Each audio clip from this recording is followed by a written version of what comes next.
Hi, I'm Graham. Welcome back to Man vs Film. This is a top 10 of movies you can watch right now on Amazon Prime UK for the month of June 2019. Now, as always, this isn't the best movies that are on the service, but just 10 movies that I want to highlight, put in a kind of random order by me for you guys to check out, and hopefully you'll find something that you just really want to see, or maybe something that you're going to love. So let's dive in with number 10. The Interview. Dave Skylark and his producer Aaron Rappaport run the celebrity tabloid show Skylark Tonight. When they land an interview with a surprise fan, North Korean dictator Kim Jong-un, they are recruited by the CIA to assassinate him.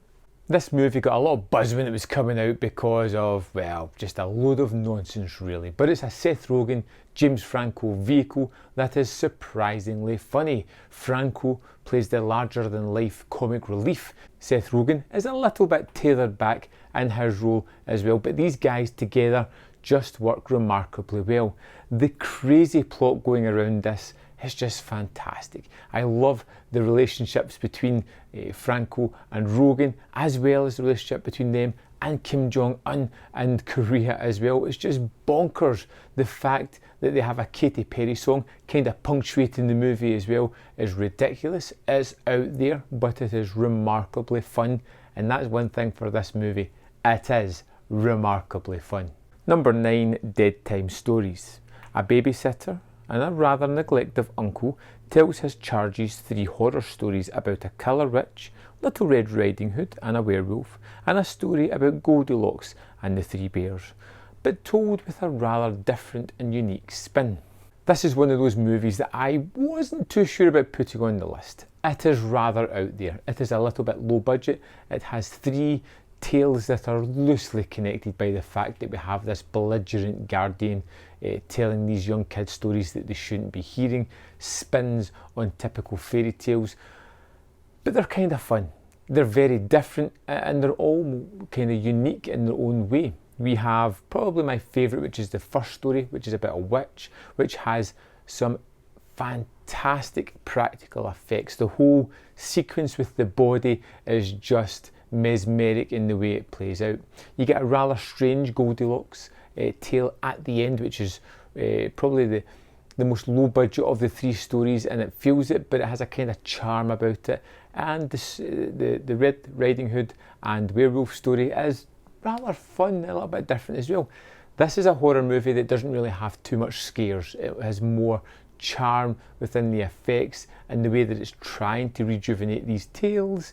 Not for everybody, but if it's your brand of crazy, this is something worth checking out.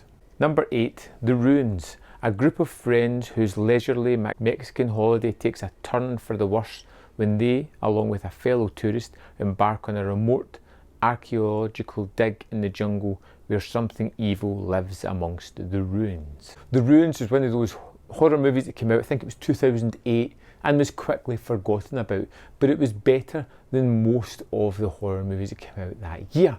It has a really nice tale about it. I don't want to tell you too much about the killing element of this movie, but I thought it was really unique, rather different and incredibly fun, and it led to some really interesting atmosphere, scares and moments of hairs in the back of your neck just standing up. It is remarkably fun. It is really tense, quite scary and rather unique in certain aspects. Number 7 is Drive. A prototype enhanced human on the run from a Chinese hired hitman hooks up with a dreadlocked bystander, and the 2 of them end up stuck together on the run from wave after wave of hitmen determined to capture their prized possession. Yes, this isn't the Ryan Gosling movie. This is from 1997, starring Mark Dacascos as this human that's been implanted with a drive system that allows him to function at a higher standard than most humans, and it is pretty much him being chased by groups of bad guys all the way through the movie. But this is one of those movies that I loved when it came out. It was a direct-to-video action fair, and I felt it had a lot of fun. Good charisma between the 2 leads, an outstandingly weird performance by Brittany Murphy, and just some pretty much fun action. It's a throwaway movie. It's nothing to set the heather alight. It's nothing that's going to last long in the memory banks, unless you saw it when it came out, but it's rather fun. Number 6, Men in Black. They're the best kept secret in the universe. Working for a highly funded yet unofficial government agency, K&J are the Men in Black. Providers of immigration services and regulators to all things alien on Earth. While investigating a series of unregistered close encounters, the MIB agents uncover a deadly plot of an intergalactic terrorist who is on a mission to assassinate 2 ambassadors from opposing galaxies, currently in residence in New York City. Men in Black International is about to arrive on the cinemas, something that I'm rather looking forward to, and if you want or feel the need, you can go back and revisit all 3 Men in Black movies. For my money, the first one is definitely the best. It landed with such a strong punch. It had a unique design about it, a great partnership between Will Smith and Tommy Lee Jones, some fantastic special effects, and just a really engaging, energetic story that just captures you with its charm, right from the opening shot all the way through its quick runtime. It is fantastic. It holds up remarkably well. Number 5, Man on Fire. Hard-drinking, burnt-out CIA operative John Creasy has given up on life until he's hired as a bodyguard to protect 9-year-old Peter Ramos. Bit by bit, Creasy begins to reclaim some of his soul, but when Peter is kidnapped, Creasy's fiery rage is finally released and he will stop at nothing to save her as he sets out on a dangerous, revenge-fueled rescue mission.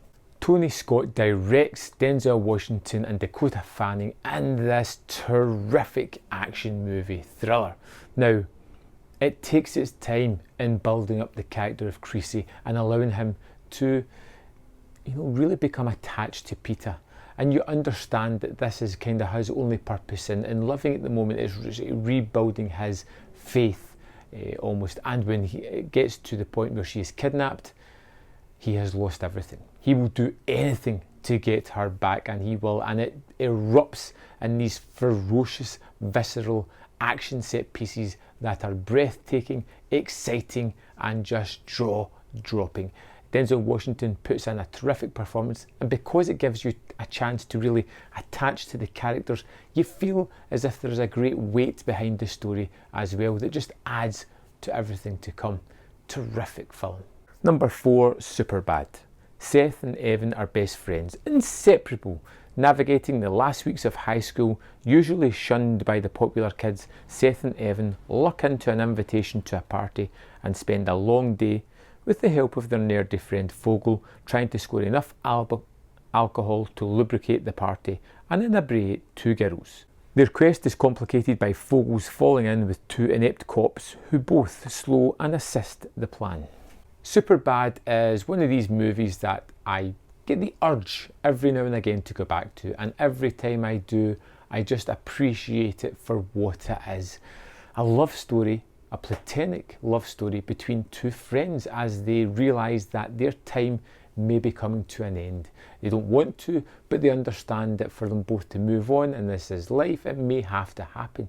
And it's tremendous. It is hilariously funny. It has jokes that, even though I know they're coming, they still make me laugh. They have endearing characters that are just going to live forever in this film, that are just so enigmatic, just so much fun to spend time with. They have all their quirks, their tics, their foibles, and it is just fun to see the interplay between the actors. I think everybody is perfectly cast in this movie that is just perfect. Not perfect. Hilarious. If you haven't seen it in a while, it's time to go back and rediscover the magic of Superbad. Number 3, King of Thieves. Based on the infamous true events of the famous thief Brian Reader, who pulls together a band of misfit criminals to plot the biggest bank heist in British history. The thieves manage to escape with allegedly over £200 million British pounds worth of stolen jewels and money. And when police are called to the scene and the investigation starts, the cracks between the eccentric gang members begin to show as they row over how to share the goods and become increasingly distrustful of each other. Aging criminals coming together to do a bank heist that never quite comes off the way they planned, is just fun entertainment. It's something that we've similarly seen done before, but this being a true story just adds to it. The cast is outstanding, and the way the story unfolds is kind of shocking, funny, and just mesmerising at the same time. Great performances, a great tale, and well worth checking out. Number 2, King Arthur, Legend of the Sword. An alternate version of the King Arthur legend. As a boy, Arthur is left orphaned after his father, King Uther Pendragon, and mother are killed in a war waged against him by Vortigern, who then assumes the throne. Arthur flees and is raised in a brothel, knowing very little of his birthright. Vortigern wants Arthur dead, and to ensure there is no claimant to the throne, the legends foretell that only the next king will be able to draw Excalibur, Uther's sword, from the rock where it is lodged. Guy Ritchie's version of the King Arthur tale arrived in the cinema screens amongst a host of bad reviews. I went to it rather trepidatiously, wondering what exactly I was going to get, and I got something that was genuinely a hell of a lot of fun. Take for instance Robin Hood that came out last year that kind of tried to do the same thing, which failed miserably. Just makes King Arthur look even better. We get some interesting action set pieces, we get some fun bad guy moments as he tries to tear down the whole world to get to King Arthur. You get a kind of rags to riches tale, a kind of everyday person robber, almost a little bit like Robin Hood, who takes from the bad, gives to the poor, tries to save everybody. It's a rousing tale with some great special effects, great action set pieces, and a lot better than the reviews would have led you to believe. Number 1, American Animals. In this crime drama, 4 bright and well-off college students in Kentucky plot to steal some rare books from their university's special collections library, in a misguided quest for personal glory. Based on the story, the film includes interviews with the foursome who attempt the bizarre heist. American Animals is a fantastic movie, and it's one of those movies that seems to be eking by with very little fanfare, which is a real shame.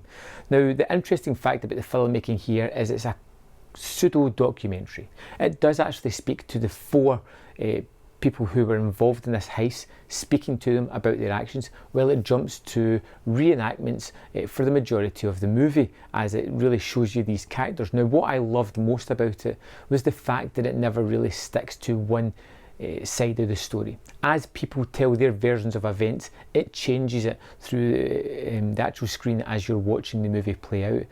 And most of all, it's a captivating story. These 4 guys, who were good students, decide to do something incredibly stupid just because there's an opportunity they could get away with it. They don't know what they're doing, how they're going to get away with it, but their meticulous planning skills may not hold up to everything that they wanted it to. I'm trying to skirt around the edges of American Animals. I think it's incredibly funny. I think it's incredibly shocking as well that this happened. It is a really interesting tale. If you haven't heard a thing about it, read nothing more into it. Just put it on, hit play, thank me later, and that's it. American Animals is the number 1 movie this month for a reason. It is simply tremendous. So there we have it, 10 fantastic movies for you to check out. I hope you find something there that sparks a little bit of curiosity and interest, or maybe an old classic that you want to revisit. Either way, I hope you find something you love. Now, if you think there's something missing from my list, let me know in the comment box below, and I'll try and check it out and see if it'll make it onto my list next month. Now, don't forget to subscribe to this channel if you haven't done so already. Like this video, I really appreciate it. Sends good karma out into the world and makes me feel like I'm doing something useful with my time. Thanks for watching, and I'll see you next time on Man vs Film.